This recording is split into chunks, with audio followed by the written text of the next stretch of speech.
I'm Gabriel. I will be doing just a basic intro to Tailwind, getting it set up, and effectively how it works on a basic level.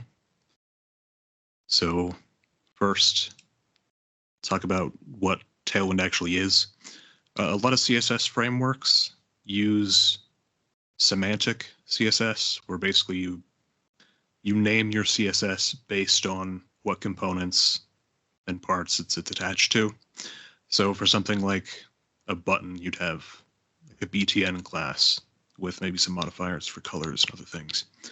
But Tailwind takes a different approach and is a utility-first CSS framework. So it's entirely comprised of utility classes, effectively.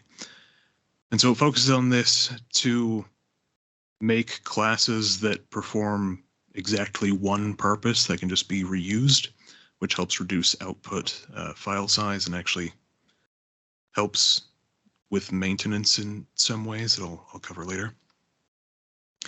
So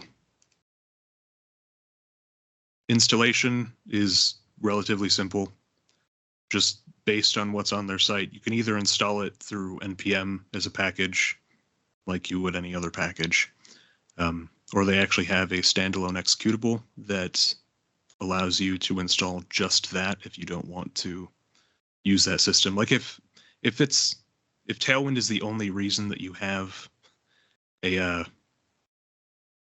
package file at all, then maybe it's best to use their standalone executable. But otherwise, there are benefits to doing it this way, like easy updating, etc. After that, you can configure the template paths, which basically there's a file, a config file that gets generated when you install it. There's a property that you modify the value of that property to include the paths to where all your markup templates and pretty much all of the HTML that you're actually going to be using is. And it uses that to reference what's in those files and actually build the CSS based on what you're using and not just putting everything in, which this actually allows some features that I will go over in a bit. So next, you just add the Tailwind directives to the top of your primary CSS source file, which work a lot like the Sass imports that we've been using in our own CSS. It's just importing the base components and utilities. And then similarly to the Sass compilation system that we've been using, you start the build process to watch the folder. When you make updates to the templates, it will recompile the CSS with the styles they've been using. And then as an optional step, there are some tools which actually make it a lot easier to get started. So they have an official IntelliSense tool for VS Code that provides autocomplete, linting, CSS, or syntax highlighting and stuff like that. And then also they have an official plugin for Prettier, which can help automatically sort the classes based on their recommended class order, if you're inclined to use that. And so now that we have it set up, let's talk about some of the benefits of utility-first CSS. So I know something that we've talked a lot about is class naming for components and how that's been an issue that's been brought up a few different times. With something like this, you don't really have to spend any energy on coming up with those class names because the class names are all generated for you and they do exactly what they say. So you don't have to come up with a name for a specific component that doesn't clash with a component that's incredibly similar because there is no semantic name for it. Additionally, it ends up being a very low file size output because if a style is used in a million different places, it's defined once in the CSS and then just referenced in the related HTML templates. Another benefit along the same lines is actually that since you're not really changing the CSS that much if you're going to edit something on a live site, making a style change in one location has very little chance of accidentally affecting something else. which can be nice in a lot of situations. Like if multiple people are working on a site at the same time, it's unlikely you're accidentally going to step on someone else's changes by updating the CSS file because you're primarily working with the markup. And then the obvious concern, which is I'm using a million different classes, how do we maintain this, is largely meant to be addressed through the use of reusable markup. So something like a component in React or the partials that we've been using in 2Sexy. Those reusable pieces are defined once, and so it's not as much of an issue. And so one thing that I saw when I was looking at Tailwind, which was really interesting and actually answered a few of my questions that I had about the framework, was that they have modifiers that kind of work dynamically. So they have modifiers for pseudo classes, pseudo elements, like media queries, attribute selectors, etc., that can be stacked. So like this class down here, you can pretty easily tell what it does just by reading it. At the medium breakpoint on hover, the background will be Fuchsia 600. So because the styles are generated based on the templates, things like this, classes like this, can be generated as needed effectively, which allows you to do something like this without just generating every possibility that could potentially exist in your project, which would obviously cause a file size issue. And so additionally, there are a lot of situations, like occasionally you won't have control over the markup because it's markup that someone else wrote as part of a module or just something like that. And in those cases, Tailwind actually does give you the ability to reuse the styles that the skin generates by just effectively inheriting them using apply. So we can see they define a BTN primary style that has all these different classes applied to it. But this stays consistent with the theme that is generated by Tailwind because it's using those classes effectively. It's just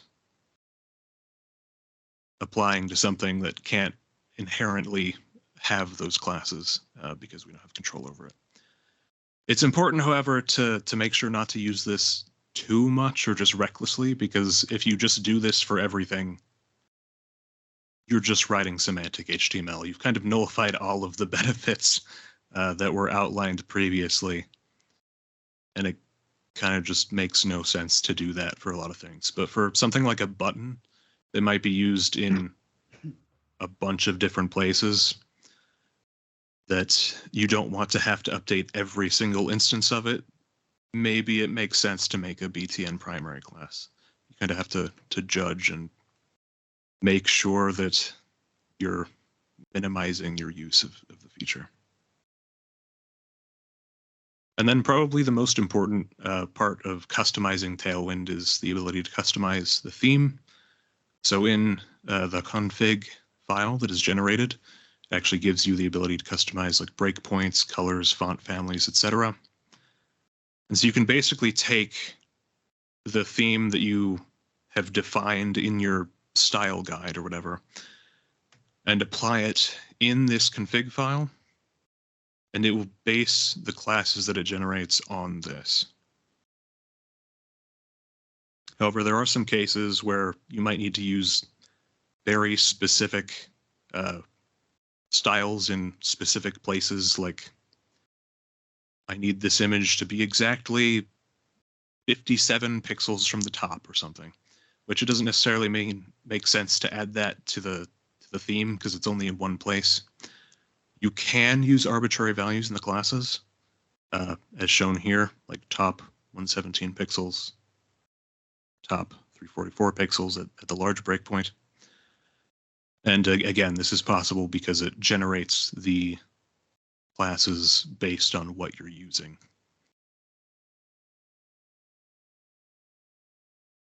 I think that about covers the basics. Are there any questions?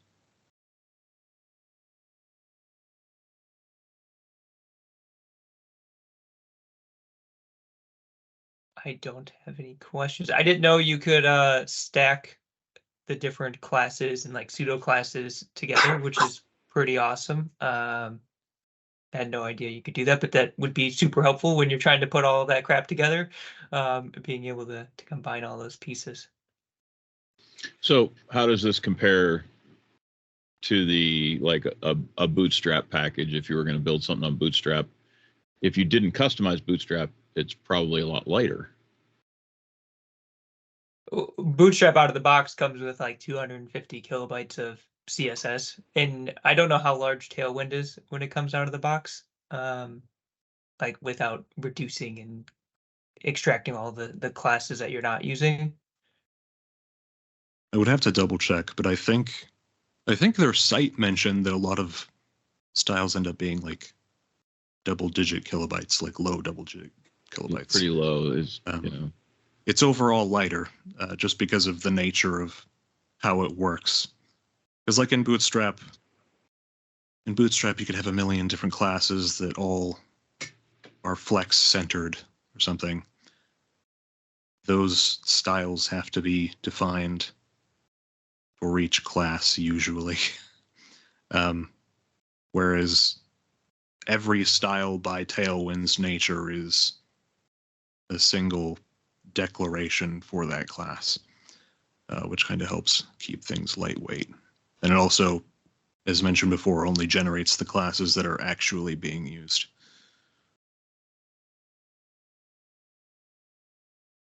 I forget.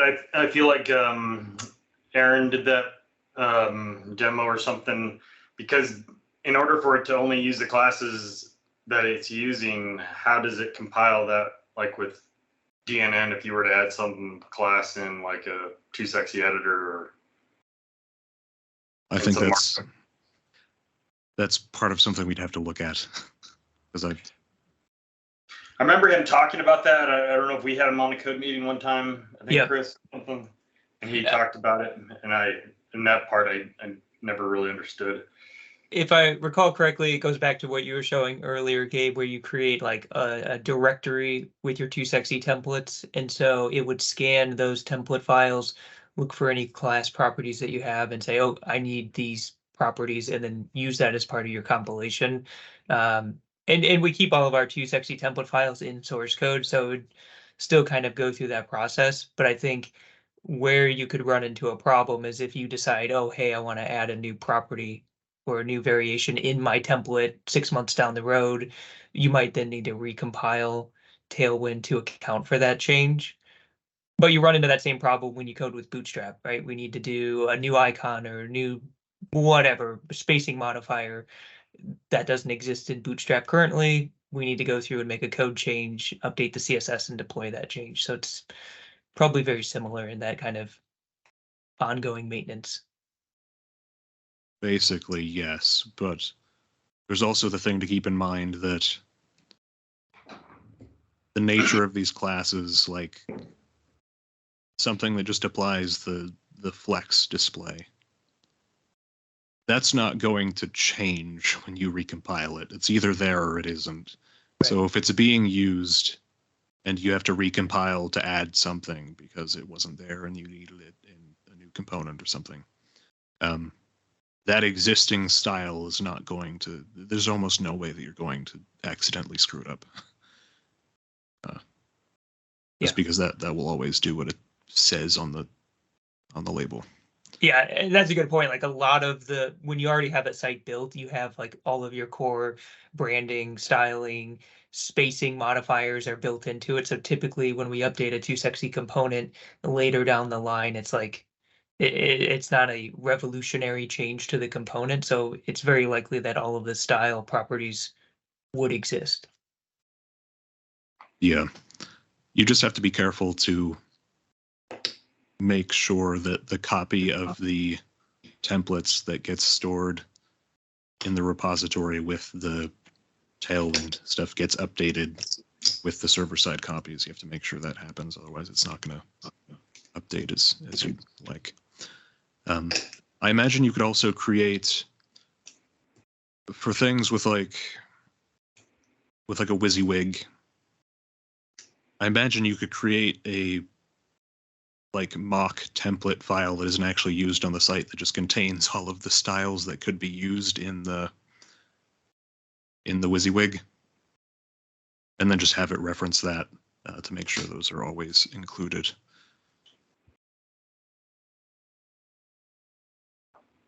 Yeah, that's actually interesting.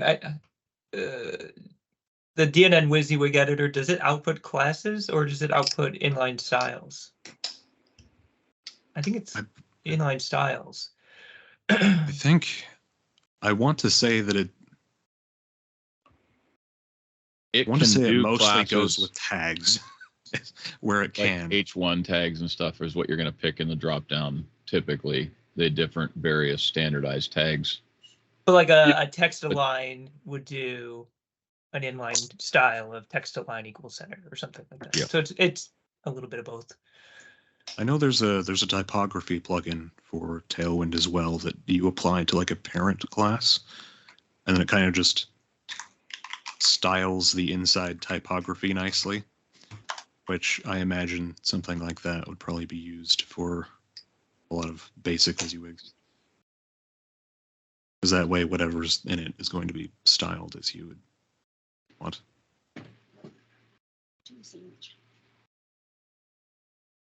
Did you see how that prettier library, how does it organize it in a air quotes prettier way? Is it from a reading perspective, just like organizing all of your displays in one place, all of your like flex properties or something, or is it like just alphabetical? I was really curious when you showed that. I didn't get a chance to look at it much, but I remember there was a example of how it worked. If I can find that really quickly.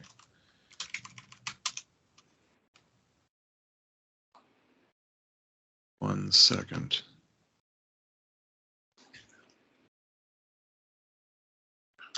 I'm curious where people run into drawbacks using it as well. Like, what's the? I see benefits, and then I see like if you have multiple people working on a site and somebody used some sort of utility class to do spacing, and another person used it another way, and then all of a sudden you wanted to update that site wide. If people were using different classes, then you might have to update multiple utility classes in order to keep the consistency across the site. And I'm just trying to think, I'm thinking out loud of ways that might cause issues without having some good planning as far as how a team works within a site together and knowing how it is organized. So it looks like they do have guidelines on how they want you to sort the classes, which makes sense. I imagine it has to do partially with CSS, like hierarchy. So like you have padding 4, but you want the padding on top to be 2, then obviously you'd need the top to come afterward. So that is organizing your classes in the markup and not the CSS file that gets generated. So it's, yes, I really like that because I was just curious, like, how difficult does it become reading all of those classes and figuring out like, what do I need to change to fix something, and having a consistent, we do our displays, then we do our text modifiers, and then whatever, you know, like you have a consistent order of how they're laid out. That is cool. Yeah, that's something I've actually thought about when writing CSS, is like the best way to order styles. It's not always super clear, but it's defined for you here in a way that makes sense, I think.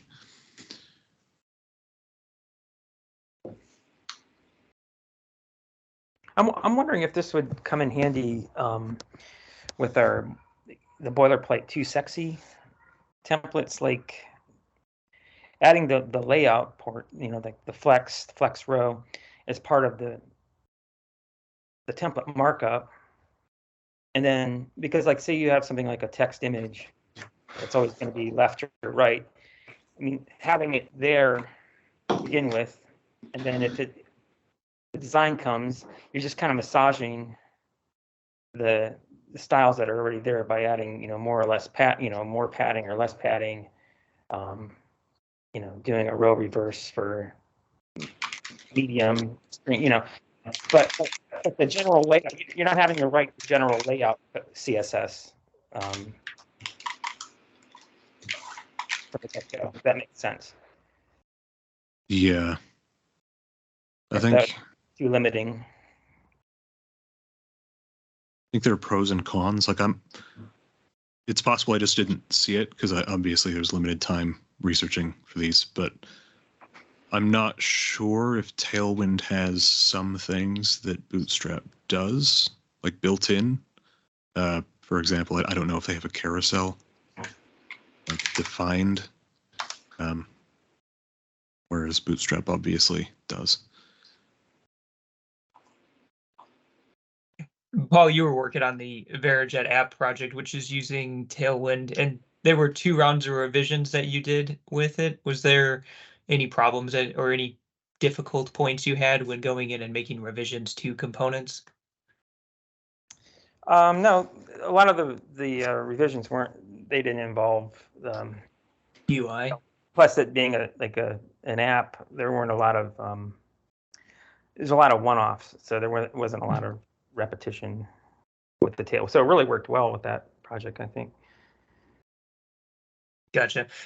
I think the Verijet app and then the InfoSense, there was a module development that Benny was working on, and we used Tailwind for that. That's the only 2 that I've worked on for it, but I feel like they came together well. But I also didn't have to write the code, so I don't know how difficult it is for it. So, but yeah, it looks good. I think it takes there's I'm sure Gabe found this too when he was there's like a small learning curve because you kind of have to go back to the documentation, but after a while it just flows really nicely.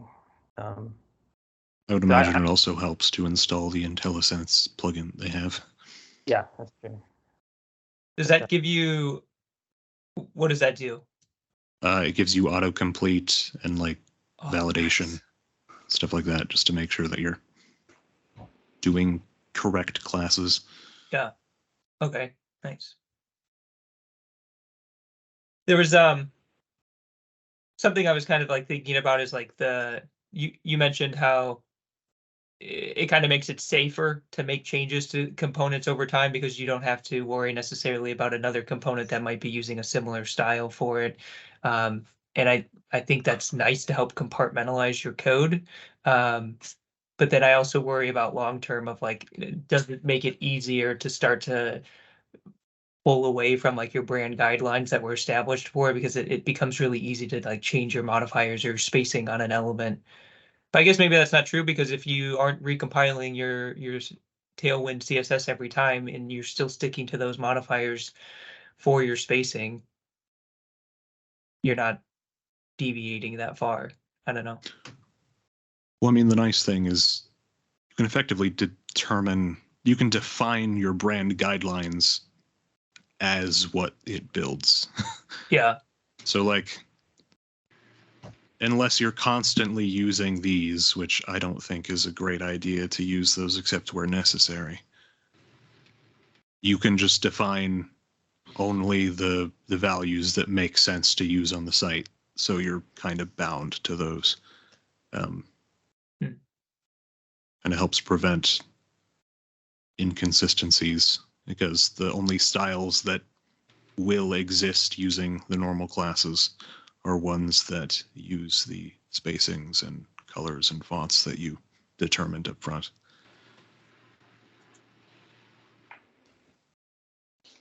Very cool. I'm thinking a follow-up potential subject or presentation I'd really like to see is a Tailwind or a component that we've built in Bootstrap, built in Tailwind, and just kind of looking at the markup on it, and maybe even looking at the file total size of the CSS that's being generated. I don't know that it's a great comparison to do against a Bootstrap component. I mean, there's so many other pieces that are coming in when we look at a Bootstrap card component that it's inheriting all of these other styles. So it's not going to give you an exact one-to-one comparison, but it'd still be a cool exercise to look at. Yeah, I think that makes sense.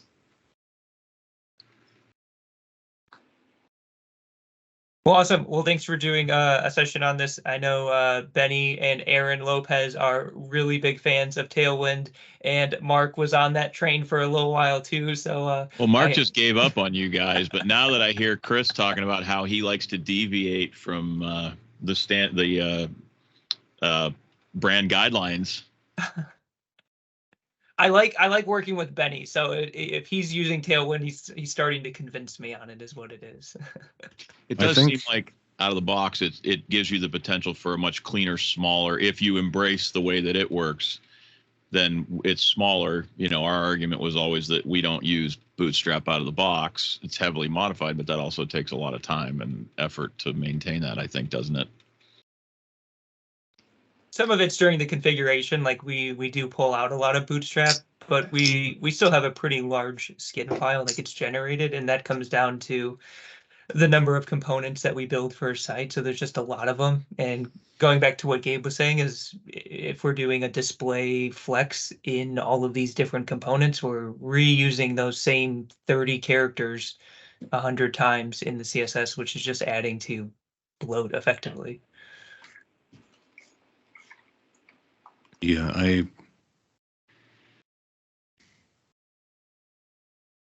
was going to say something. Sorry. I just can't remember what it was. Sorry. So,